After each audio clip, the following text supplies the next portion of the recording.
личността, който първи в света дава сертификат за розовите масла.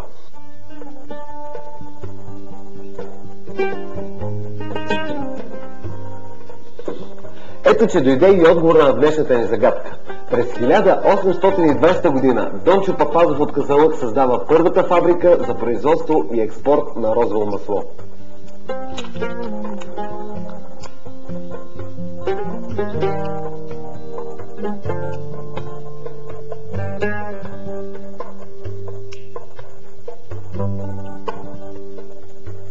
За да проследите процеса на приготвяне на розово масло, трябва да видите една истинска розоварна.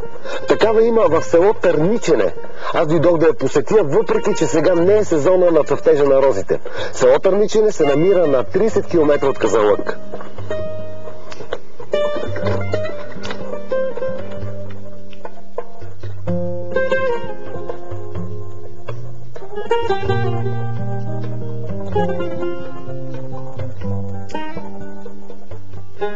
Добър ден.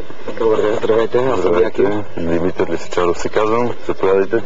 Чух, че тук е единствената розоварна в България, където е запазена старата технология от едно време. Да, така е. Правилно сте чули. Това е единствената запазена розоварна от едно време. Това старо, което е останало, е, че в тези казани, които Еньо Хаджибончев е така купувал един след друг в продължение на няколко кампании, са само за рози. Те не могат да изваряват лавандула, имат едни люкове, които ще видите. И голямото предимство на местото е водата. И именно заради това Еньо Хаджибончев е избрал това место. Той няма нищо общо с Търничене, той е казанлъчанин. Избрал е това место, тъй като водата е много важен компонент от това производство. А това е нещо като музей, така ли? Да, това така смея да кажа, че беше една много добра наша идея да направим семейен музей. Заслужава си, като си има преди, че това е единствената оцеляла така фабрика от едно време. Освен това попаднахме на много интересни снимки и документи, на много предмети, които са фамилна собственост, семейна.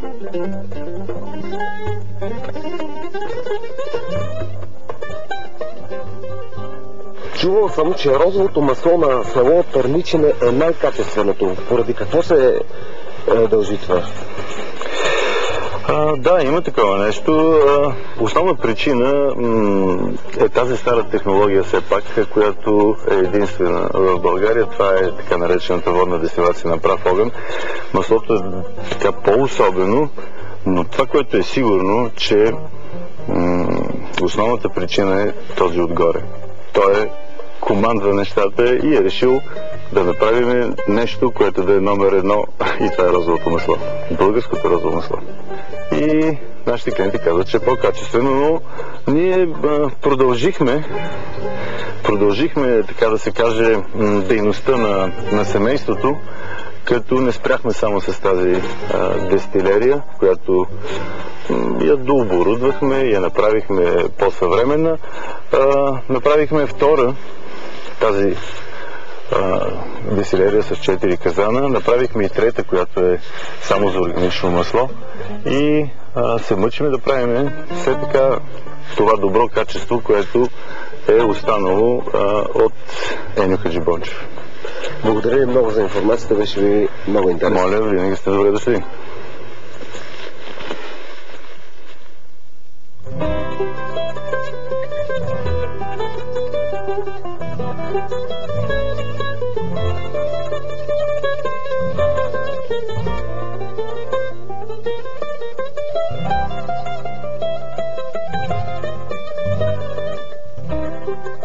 В село Търничене живее Христо Йотов. Забавен събеседник, поет и майстор на дървопластика. Господин Йотов, от тук ли сте родом? От тук, да, от тук съм родом, от Търничене. Старото име е Кадаразлии. Това значи преведено на български, някои го превеждат място на добрия дух. Какво ви дава самата природа във вашата работа, вие виждам, работите тук, всички дървопластики ги правите тук сам, нали така? Да. Дава ли ми нещо самата природа? Още от малък аз не съм спал толкова. Аз съм от овчарска династия право. И не съм спал толкова дома, колкото по колибите в Балкана, по полето. И съм закърмен с този магнетизъм, земен магнетизъм. Най-хубаво е да посрещнеш изгрева или пък да изпратиш залеза с тия тракийски могили, с тия вълнообразни възвишения на Средногора, плавни, с тия черти, нали? Тая бистра вода, която ти така играе, румули, говори, звъни, шупоти и дори и присъхнала пак ти защити да я пригазиш. Внимавай, това е сателита. Сателитките, сега приемам, сега предавам. Тук са...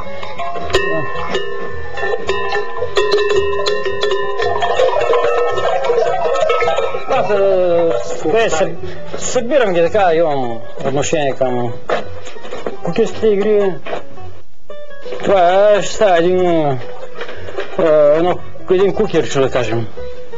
Като вземеш това за очи, тук е един чаян, тук друг, тук друг. А къде могат да се видят твоите творби? В чужбина да отидеш и там ще ги намериш.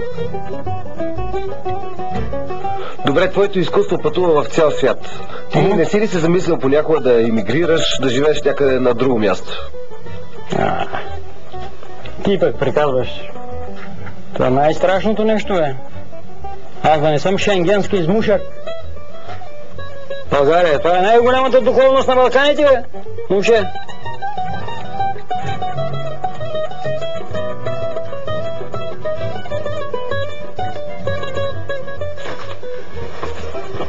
Съпругата на господин Йотов, Велика, е отличен кулинар, майстор на кукерски маски и билкар. Вие даже може да приспите при тях.